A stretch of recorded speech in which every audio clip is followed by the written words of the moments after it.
સમૂહ લગ્નનો અર્થ જ એ છે અને એટલા માટે જ મારો તો એવો મત છે, હું કચ્છના આહિર સમાજનું ઉદાહરણ એટલે જ આપું કે એ લોકોએ ઠરાવ કરી નાખ્યો છે કે એક જ તિથિના લગ્ન અને મેનુ એક જ. તમે ગમે એને આખા કચ્છમાં જમો એક જ પ્રકારનું મેનુ આવે, વધારાનો સંભારો ન આવે. એને સમાજ કહેવાય. તો આપણે આવી કોઈક નાની મોટી ચીજોને અંદર દાખલ કરીને આવો સરસ સમાજ જેની ઉપર મા ઉમાની આવડી મોટી કૃપા, વિશ્વની અંદર આપણા સમાજની ખ્યાતિ પ્રસ્થાપિત થઈ ચૂકી છે, એમાં નાની મોટી જે ખલેલ આવી છે એ ખલેલના અવગુણ ગાવાને બદલે ફરીથી આપણે ખાલી પાટા ઉપર ચડવાની કોશિશ કરીએ તો મને એમ લાગે છે કે માતાજી આપણી ભેરે જ રહે.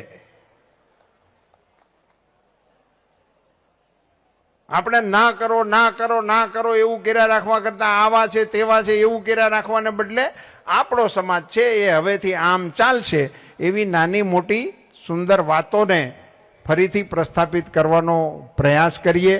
આપણે આપણા પૂર્વજોને યાદ કરીએ કે એમણે આટલા વર્ષો પહેલા સમાજે આવું આવું કરવું જોઈએ એવું કંઈક વિચાર્યું હતું. એનો અર્થ એ કે સમાજમાં આવું જરૂરી છે.